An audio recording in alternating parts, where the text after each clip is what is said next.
Hello, we're live. We're live.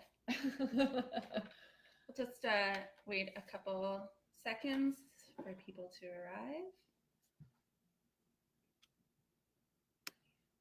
All right.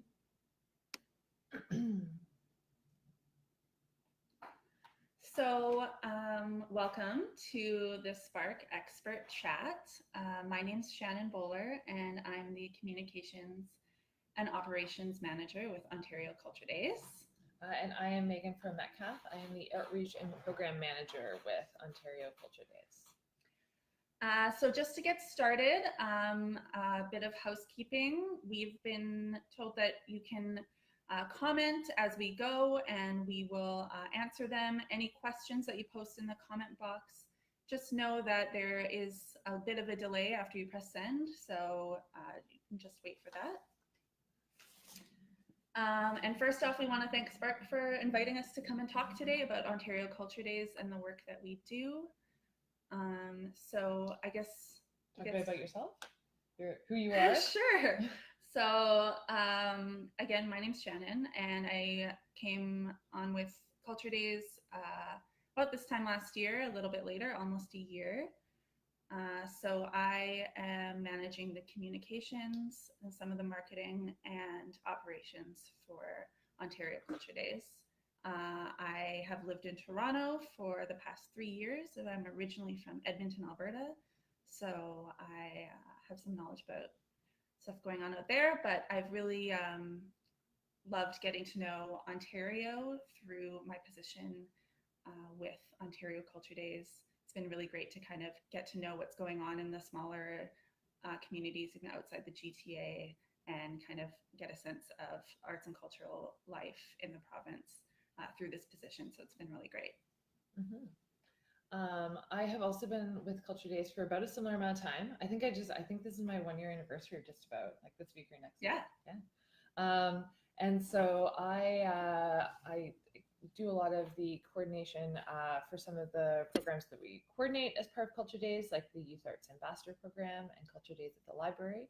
But also a big portion of my job is working within the network of Ontario Culture Days and all the different organizers who are part of that network and the great work that they're doing, both for the Culture Days weekend and all through the year.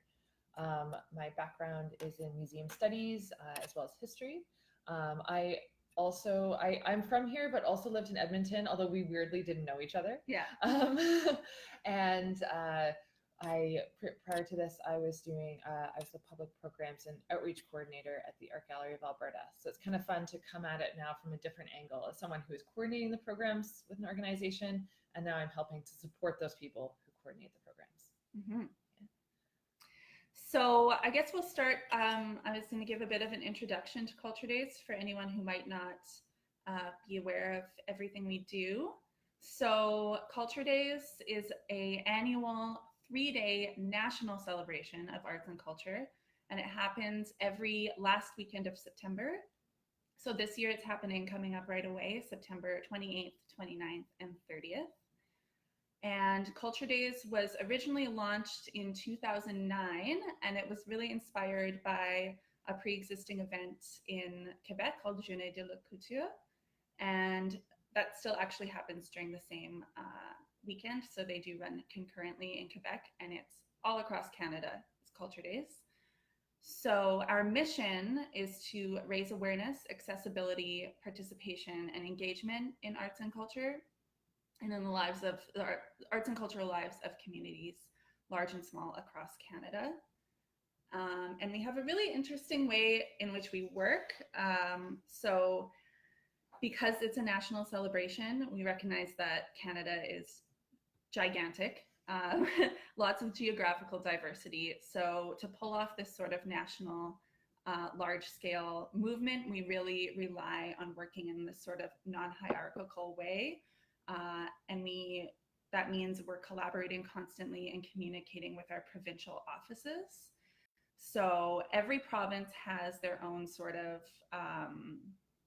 provincial Culture Days office, including Ontario Culture Days, where we work, and they operate as their own entity, but they also are communicating constantly and organizing with the national office as well. So what that means is, because the provincial offices have the responsibility of working at a community level in their own provinces, and then we collaborate back with the national office, it means Culture Days is actually pretty unique in the sense that it has this gigantic national scope, but it also means that we have a really detailed and close eye on what's happening even at the ground level in communities across the country. So that makes us kind of unique in that way, and something that we're really proud of. For Ontario specifically, we work with community organizers to promote Culture Days as a sort of call to action. And we like to encourage all of our networks to get Ontarians to come out during the weekend, support arts and culture, and it really works. Last year in Ontario, we had over 1,500 registered events, and just over 500,000 Ontarians came out, which is quite amazing. 150 cities, towns, hamlets, First Nations participate. And of note, we actually are particularly proud that about 93% of our programs take place outside of the GTA, which means that there are a lot of smaller communities, smaller cities in Ontario that really see the benefits of Culture Days, and we just think that is awesome. So for Culture Days, the weekend is all about sharing, learning, and trying something new. We really encourage people to think about the value that arts and culture provide to their communities. So if you're an artist, if you're a creator, if you're an organization, the Culture Days weekend is the weekend out of the year to really open up your doors, share what you do on a day-to-day basis with the community. If you aren't an artist or you're not involved in arts and culture directly day-to-day throughout the year, this is the weekend where you're going to go out and you're going to see what's happening in your community, and you're going to bring your friends and your family, and you're going to enjoy all your community has to offer for arts and culture.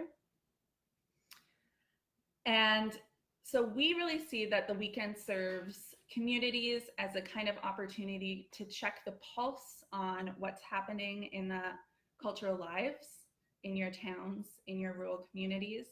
It's really a weekend to take a lot of pride and remind yourselves that without the work of artists, arts organizations, museums, theaters, after school programs, studios, community groups, the list goes on and on. But without those sorts of organizations, our towns, our cities, our rural areas, they would be that much less vibrant.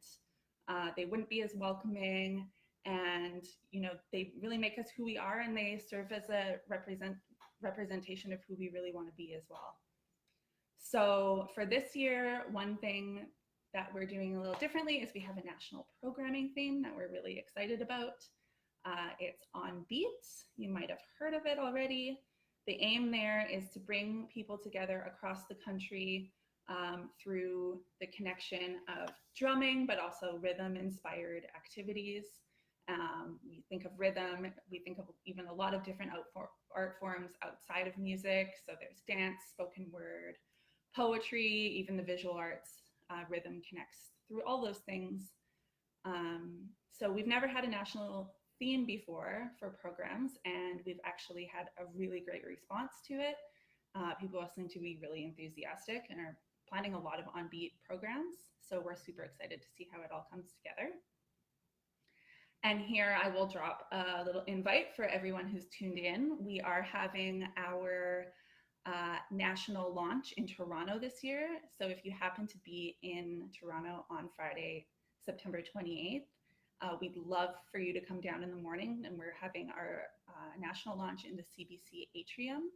And we're going to be having a really nice mix of on-beat themed inspired performances from Toronto and GTA area artists. So if you happen to be in Toronto that weekend, we'd love to see you and come down and get on beat with us. So that's about the Culture Days weekend. During the year, on the off season, meaning when it's not the Culture Days weekend, we are helping our organizers get ready.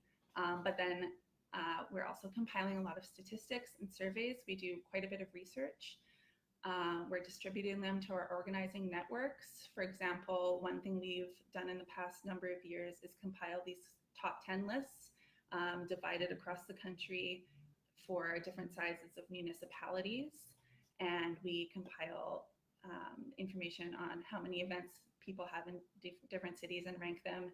And we distribute those, and people seem to be really proud of those, and they get a lot of traction. And over the years, other than seeing the number of events growing and our audience participation grow, one area that really shows to us that Culture Days is having a real impact and that it's important to communities is there's an increasing number of organizations and municipalities who are kind of earmarking room in their annual budgets towards Culture Days celebrations. And to us, that really shows that Culture Days is kind of firmly established on the cultural calendars of all these different communities. And that's something that we're really, really proud of and hope continues. And we're also getting ready for our upcoming huge Culture Days milestone. Next year is our 10th anniversary. And we're kind of seeing it as a big chance to expand our mandate into being more than just the weekend. Again, we have such a unique position, I feel, in the arts and culture world within Canada, that we have this like dual perspective. We have this wide-ranging national perspective, but then we also have this access to the individual levels and communities in every province. So we really want to do more to promote arts and culture year-round by utilizing that really unique network that we have. So we have a lot of plans in the works, and we are super excited about making it happen. And you'll have to stay tuned and stay connected with us, but things will start to roll out. And I'll hand it over to Meaghan to start talking about some of our specific resources that we offer organizers. Yeah, absolutely. So I'm going to be talking a little bit of some of the resources that we have on offer beyond the Culture Days weekend. So as Shannon mentioned, we're working on culture 365 days a year. It's not just the last weekend in September.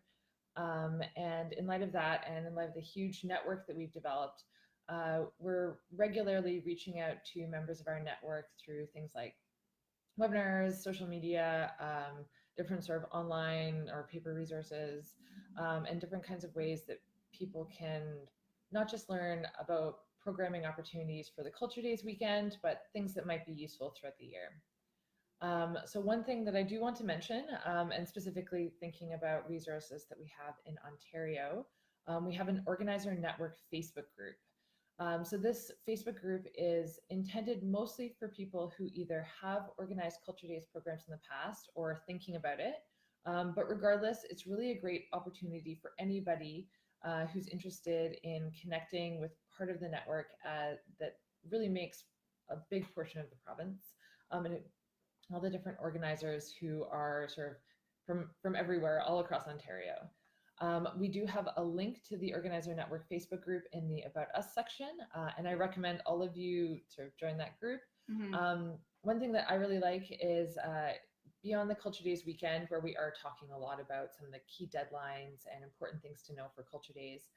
Throughout the year, it's just a good platform for sharing details like if someone sees a cool article or there's a really neat program that someone likes. Mm-hmm. Sometimes people will post like questions that they have and kind of posit that to the whole group. And we get really excited when one organizer will say, hey, I've never dealt with this before. What do you think? And another organizer will respond, and maybe they've experienced that, or at least they have wondered themselves. Yeah. And so it's great for us to be able to help support that network and kind of sort of use that collective brain power of all the different organizers. Because I'm sure that there's someone in Ontario in a similar sized organization who's dealt with the same issue that you have. Yeah, one thing I'll add too is we just started the Facebook group this year. So it's kind of been this new thing. Kind of focused on what people are doing for Culture Days, but during that off season, I also see it as this great resource for, if someone's doing something for holiday market of some sort and post about it in there, and you can get ideas rolling for even the next Culture Days from seeing what people are doing throughout the year. Yeah, so definitely we recommend you check it out. Please do. Another thing that we offer are webinars, just kind of like what we have going on here. So we have webinars, again, as we get closer to the Culture Days weekend, that are very event specific. For example, we have a webinar coming up tomorrow. We do. And that's with Mercedes Finley Consulting. It's a media and marketing webinar specifically focused on media and marketing strategies for the Culture Days weekend. That is tomorrow at 2:00. Yes. You should definitely go and sign up. Check it out. And then September 11th, we have another webinar on key messaging for the Culture Days weekend for all front of house staff and volunteers. So it's going to be a great sort of pretty short webinar that organizers can share with anyone front of house. So that way it's an easy way if a visitor comes up and says, hey, what the heck's Culture Days? What am I attending? Then they have an answer ready for them. And so it takes that sort of that training and that information off of the organizer. Outside of the Culture Days weekend, we do have a very regular webinar series that provides some information for programming that I think is sort of based in Culture Days, but really is accessible and sort of useful for programming all throughout the year. We bring on experts from all different kinds of organizations and different areas of the arts to come talk about their own expertise. And then those are available in video form on our website. I do have a link to all of our resources on the page, on the Facebook page, just sort of in this About Us section. So you can see the links to the webinars there. And some examples of past webinars that we've had have include volunteer management. We had one on municipal cultural planning. There was one on making strategies for hubs and corridors. So there's lots of different things that, as I say, are relatable to the Culture Days weekend, but also can be applicable to all programming all throughout the year.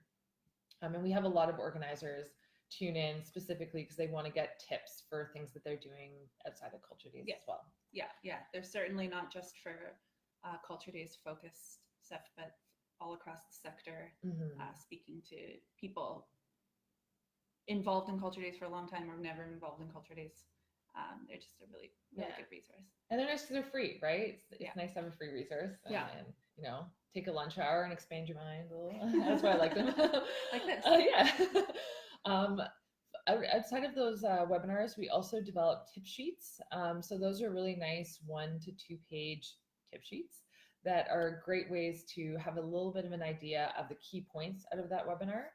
So if you don't have time to commit to a full hour-long webinar recording, or maybe you want to see if this recording is for you, I recommend checking out those tip sheets because they're a great way to sort of see a little bit of the key things that were talked about. And we also have a bunch of toolkits that we've created as well. So for example, we have a hub and corridor toolkit where we've really, it's probably about 5 or 6 pages long, and we've really broken down for people who maybe want to create a cultural programming hub but don't really know where to start, how to reach out, how to sort of develop partnerships, how to find artists, some practical information like reminding people that they might need a street permit and all that kind of stuff. So they're useful because they provide that practical information. Again, really, I think the toolkits are more focused on the Culture Days weekend. Yeah, but it's not like you can't distill that into something else. Yeah, because it's all about forming partnerships. That practical information that you want to remember when you're planning something. Yeah, you can absolutely get tons of event planning information out of them that doesn't necessarily have to be connected to Culture Days. So very helpful for your Culture Days. Yes. And lastly, we have a blog, Culture 365, that we post on pretty regularly, and it's got lots of information about past programs that other people have done. Not always Culture Days, but they're usually people, or pretty much always organizers who have participated in the Culture Days in the past. And the blog is fun because it's just great for inspiration. You know, sometimes it's can be hard to know what other people in communities outside of yours are doing, or even across the country. It's not just Ontario specific. It's across the whole country, so it's tons of fodder for inspiration. If you want to see what someone's doing in Vancouver or Winnipeg or Calgary, go check out the blog. And then it's great because then you can pick little pieces of information or ideas out of that, and then maybe turn that into your programs. Also, because we're one big happy network family, I mean, if you read something on the blog and think, oh man, that's the greatest idea, I want to talk to this organizer, you can always reach out to us, and then we can see if we can get that conversation going. So now that we've talked a little bit, you're going to talk about Culture Days resources for the actual weekend. Yes. Yeah. All right. The weekend's coming up. So if you're planning some Culture Days events, if you haven't planned before, in addition to these kind of arts and cultural sector general resources that we're really proud of, we also have a lot that are really practical for the weekend itself. So they're all available on our website. And the biggest one is probably every year we develop a local marketing kit, that's what we call it. So it's free, downloadable posters, postcards, lots of stuff that you can hand out either prior to the event or put up posters to promote your event before in the lead up. And what these do is they really critically tie your event into this more national campaign. So while you can print them off and have them physically there's also digital ads or digital posters that you can start promoting on social media or wherever else you want to. We have some ads that you can put directly onto your website. And it does, again, tie your event into this whole national movement, which is pretty special. And this year we also have particular marketing materials for on-beat events specifically. So that's pretty exciting. We also do swag distribution to certain communities. That's a big project that we're working on currently. So we will send out some venue identification items. And we'll also send out some materials that you can hand out to the public on the weekend itself. And then for social media, I mean, I think we all know that it's becoming pretty invaluable for social media is king. Reaching the public.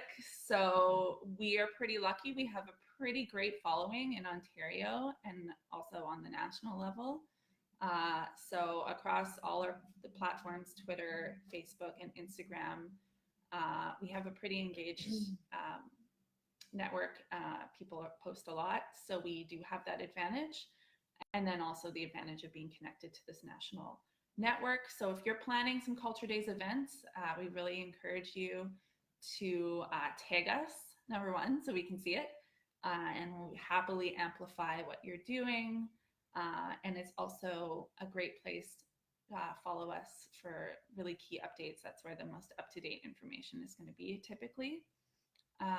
But then we also do have a pretty popular monthly newsletter that we send out as well for Ontario. And our next one's coming up soon, and it's going to be jam-packed with awesomeness because we have so many exciting announcements coming up. So you'll definitely want to be on that mailing list. So that's all right. Go to our website. It's all right there. You can sign up, follow us on all our platforms. And yeah, we're super excited. We're getting into the month before Culture Days where we're kind of flipping from the, getting organizers ready, to amping up for talking to the public and being like, this is what's happening. And it's so exciting. So that's kind of we're in the zone coming up, and it's pretty exciting. We've had one question about swag. Oh, how can you request to get swag to promote? Well, you know what? The best thing to do right at this moment is to email me. I kind of have a nice little overview of what's happening in Ontario. So if you just send me an email, my email is right in this little blurb up here, and tell me which community you're from, and I will make sure that we got you covered. There you go. Great. Okay, so I'm going to talk a little bit about the actual Culture Days weekend and some programming strategies that we've been working on. So as Shannon mentioned already, this is the first year that we have a theme. So it is on beat. And we were hearing from a lot of organizers that they really wanted a theme. They liked the idea of connecting, having their program directly connect with all sorts of other things happening across the country. So we got a lot of really positive feedback when we first started instituting the theme. It's not mandatory. You don't have to do it.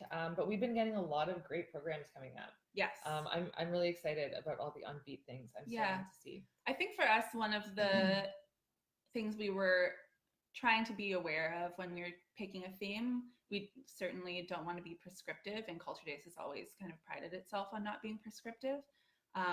So the theme is a national theme to bring everyone together, and we wanted to make sure it was as versatile as possible. And I think something like on beat, I mean, right up the top, you think of like drumming, but then we're also seeing so many like interesting different takes on what rhythm means, like everything. Just like funny into, like, puns even like on beat, about beats. But even into visual arts outside of music, poetry, it's all related. So it's been nice to have a theme that brings us together, but doesn't limit what people can do from a programming sense. And there's lots of great ways to make a programming, like, you know, a dance program or a beat poetry program where that's, you know, very inherently on beat. Or there's some organizers who already have like an annual tour that they do, but they're finding ways to maybe talk about the instruments in the collection, or have like a kids art activity where they're making like little noisemakers or something like that. So there's lots of different ways that you can incorporate on beat, even if that's not sort of regularly part of your offerings or your collection. Another program strategy that we are really starting for 2018 has been our hubs and corridors strategy. So this was in response to a lot of organizers who were saying that they wanted to feel a little bit more supported within their own communities, that sometimes they felt like they were being stretched too thin, or because Culture Days is all in one weekend, that audiences were being divided. So we were sort of hearing this and started to think, what's a good strategy that Culture Days can do that also is sort of becoming more and more popular within the arts and culture scene in Canada. And I've been seeing a lot of examples all across the country of like arts hubs and cultural hubs. And so it definitely seems like this is a move that a lot of organizations are moving towards. And so we're seeing this as a concentration of programming, where things are organized in such a way that people can attend a lot of things. And this is great in a lot of ways. It means that as an organizer, you're able to sort of spread out the workload, the organization, because there are more people taking part. And presumably, if you are partnering with other artists or arts organizations or municipalities or things like that, there'll be a bigger pool of resources. So it kind of helps to share that a little bit. But it's also just a great way to have like that one-stop shop where someone can, you know, go if they're going to pack up their family, pack up their kids, come to a Culture Days event. This is great because it means that it's someplace you can attend and then spend the whole day. And there's likely going to be something for everybody. So we've been really pushing hubs and corridors this year, and I imagine it will likely be something that we continue to promote even beyond the 2018 year. And we've developed a few resources for that, just to help people who maybe are just thinking about how, like, creating a cultural hub or a corridor, and they don't really know where to start. So first, just defining it. So again, both are concentrations of programming, but a hub is like a single site, like a community center or a library, plaza, or like a big municipal building, a public park, where everything's happening all in one place. And then a corridor is where there are a few programs in close walkable proximity to each other. So like a main street, or some are like a few like parks along a route, and so they're kind of stopping along.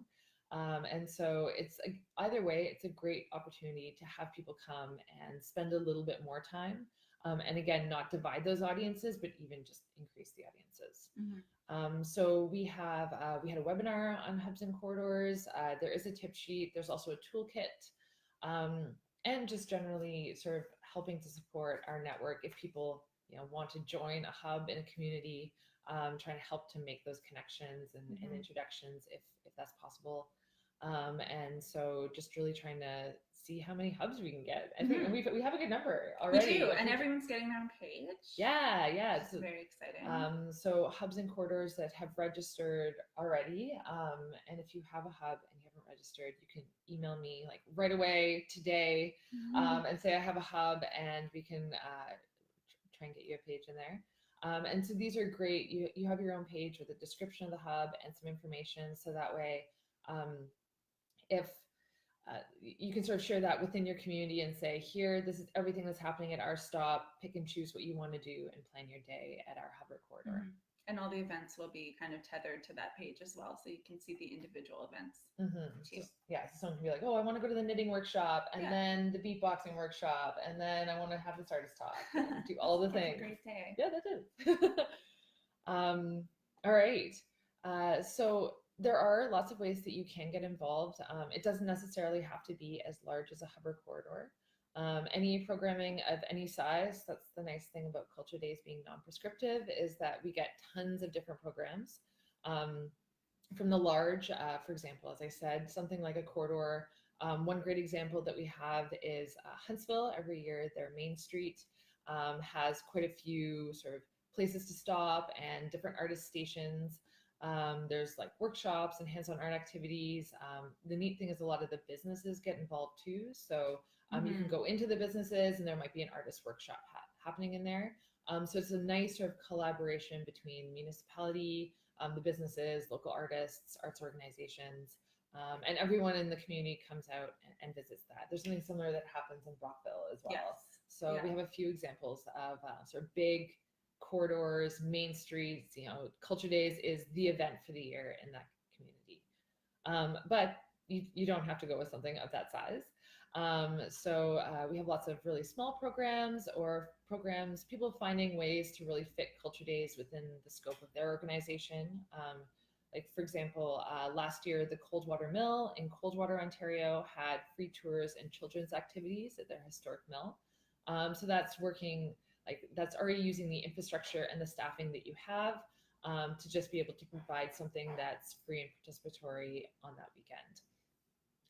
So again, it's sort of seeing what works within your budget and your scope and your timelines. And I mean, we definitely don't want anyone to feel like they've stretched themselves or like worked with it outside of their capacity to participate in Culture Days. That's not what it's about. Because this is SPARC, especially focusing on performing arts, we've had a lot of really great performing arts examples as well. For example, there's this year, there's a set building with the Borellians. Shannon told me about this program. It seems really neat. So it's a behind the scenes tour to see how the set is being built for performance at the Borellians Community Theatre in Port Perry, Ontario. And so it's kind of a great way for the public to get a bit of an idea of what goes into creating a theater performance. But without, like, the performance itself isn't free, but it's almost like a teaser, and then people then want to go and see the performance later. I imagine. Last year we had in Tweed, there was a historic walk. So a bunch of artists came together and created a sort of mobile performance, whereas you could get a historic tour of the town. There was singing and dancing and all kinds of fun stuff. So that's something that's a little bit bigger in scope because they created a performance for Culture Days, but it was a great way to learn a little bit more about the history of that community. And the Classic Theatre in Cobalt, which I'm sure a lot of you will remember from the SPARC Symposium last year, had a poetry reading and writing workshop with poet Anne Margetson in the Mezzanine Art Gallery in the theatre building. So again, that's a great example of a program that's using the theater space and to just get the opportunity to get more people into that theater. And then hopefully they'll think, hey, I'm going to come and check out a performance later in the year. So there's, again, lots of different ways that people can find something that fits within sort of what they're looking to do and really find a successful Culture Days program. So to get started, the first thing is registering your event. I mean, I guess the first thing is planning your event, but that's I can't give advice on that besides what we've done already. But it's important to register your Culture Days event. So you can do that just by creating a login and getting all the details, such as when it's happening, where, a photo, a description. And that's going to be posted on our website. So anybody who is looking for something to do on the Culture Days weekend and seeing what's in their community or seeing what's in their neighborhood can then see your event. It's also great just because we know what's happening. And so then we can share and promote lots of really exciting programs that are going on within the province. I also recommend that, as Shannon says, you share things on social media. So promote your event. It's also easy for us then to like things or repost or that kind of stuff. Yeah. And there are those handy social media, like pre-made social media stats that we have as well. So if you want to use some of those, they're like little infographic kind of things. Yeah, maybe we'll post them after the talk too, specifically pointing you guys towards them because they're really pretty. So there's lots of different ways that you can start sharing and talking about what you're doing. The registration deadline is September 14th, so you have pretty much exactly a month to get that event registered. But the earlier the better. The sooner you can start talking about things, I think that really starts to get the conversation going in your community, and it means that people are eager to find out a little bit more. Totally. I mean, all of our research shows that our Culture Days organizers who register their events before the end of August, I think, just report having way more success with their events. And it makes sense. If you wait till the last minute, that's only 2 weeks before Culture Days. So you don't really want to wait till then to start promoting your event. And then, I guess just for us, we're encouraging everyone to get thinking about the 10-year anniversary. We're really excited about it. And in the fall, we're going to have more announcements about like what the theme's going to be and more sort of exciting details about the 10-year. And so we're really excited about that. We've been doing a lot of research, both like internally for ourselves, as well as trying to like get the temperature of like what arts and culture is in Canada and some major trends. One great resource that we've really liked using is Hill Strategies. I've added the link in the blurb over there. It's Canadian arts and culture statistics. So they've got a lot of really good reports about trends that are happening in arts and culture. And so it's kind of nice to be able to sort of back up some of what our plans are in research and sort of see what's happening. So we're going to be excited to keep the conversation going and keep sharing things with you as we start to get closer to that 10-year. Yeah, and I think for us, from a communications perspective, building up to the 10-year, we are going to be, a lot more active throughout the year than maybe we historically have been, because we want to start taking this beyond the weekend kind of scope. And that means you guys letting us know what you're doing during the year, and we can help amplify that as much as we can. All right, I think that's just about it. We do have some time for questions, and I think one more question may have come in. Are there any cross-community arts activities that people are planning that we can also link up with? So I guess, cross-community, so like happening across the country. Like at the same time. I think just generally on beats are a big sort of cross-community theme. And that is why we've had a lot of great pickup for On Beat, because people do like the fact that they know that they're participating in a rhythm-related program with people all across the country and all across the province. In terms of like community specific, depending on what your community is, there may be some things happening, and I recommend that you email one of the two of us, and we might have some ideas. It also sounds like you might be on the cusp of a really great idea too. So if you want to explore that, we'd be happy to connect with you about organizing something like that too. All right, we'll hang out for another minute just to see if any other questions come in. But if something comes up later, definitely feel free to email us. We've really enjoyed talking to you. It's been awesome. And we really like that we were asked to do this, and it's a great opportunity to connect with the SPARC network. So thank you so much for having us. And stay tuned in this SPARC member network for the next expert chat. I know I will definitely be tuning in. Whenever it is. All right. Thank you very much, and enjoy the rest of your day. Thank you.